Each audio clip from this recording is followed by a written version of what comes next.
strength to survive is somewhat remarkable, and I don't really know how they did it.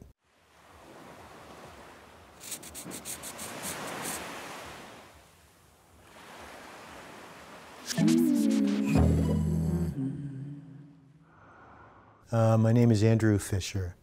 My parents started their life over again in the United States after being displaced, like a lot of other people, during World War II and the Shoah. Both my mother and father lost their spouse. My father lost a child. They lost their parents through the Nazi Holocaust and managed to escape thanks to Stalin and the Russians, who took them both prisoners and moved them out of Germany. And they both had a long odyssey through being in Russian labor camps and fleeing there, where they were taken as refugees by the British. And they both served in the British Army and ended up in England after the war, and were married in 1948. Had no family, and my mother wrote to a Christian friend of hers in Łódź, where she was from in Poland, and the only answer she got back was, "Don't come back. There's nothing here, don't come back." And my father had 3 uncles who had come to the States, during World War I think to avoid the draft, and a third who got out just in time in 1938 or 39. And he was then living in Philadelphia.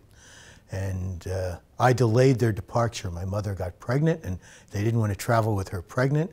So I was born in England, and I came to the United States as an infant so they could join the only family they had left, either my mother's family or my father's family.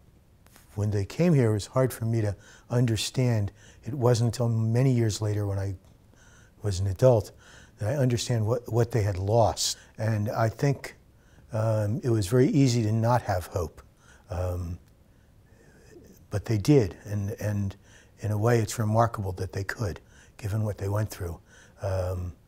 My father was always very grateful to the United States for welcoming him in when he was not wanted and chased and hunted in so much of the world, and he was eager for a chance. I think it's on some level, subconsciously, the loss was so severe that it was hard to have hope. But America was a land of opportunity, even given what they had gone through.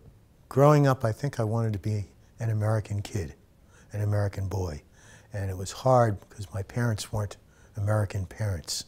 I wanted my dad to play baseball with me, and he didn't know how, didn't want to, and wasn't interested. Well, my sister and I always resented that that my parents didn't teach us Polish, and they spoke Polish to each other when they didn't want us to know what they were saying. With the family we spoke Yiddish as well, and we kept the Jewish traditions, and my mother cooked some traditional Polish foods. I don't know how they had the strength to go through what they did. The loss they suffered and the ability to go on with what they had left behind, what was taken from them. The strength to survive is somewhat remarkable, and I don't really know how they did it. My father had great faith in the man's ability to be kind to his fellow man, in spite of what he went through, of man's ability to be reasonable and tolerant and welcoming and sharing. And it's difficult to comprehend how he could maintain that given what he went through. We're all immigrants, and we're all,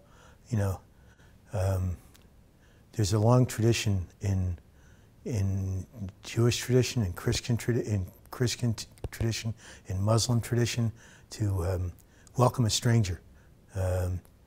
It says in the Old Testament or the Tanakh,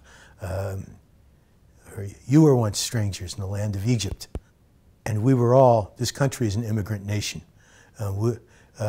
There are very few of us who can say we're 100% Native American blood. And every one of us has a story of coming to build something new. And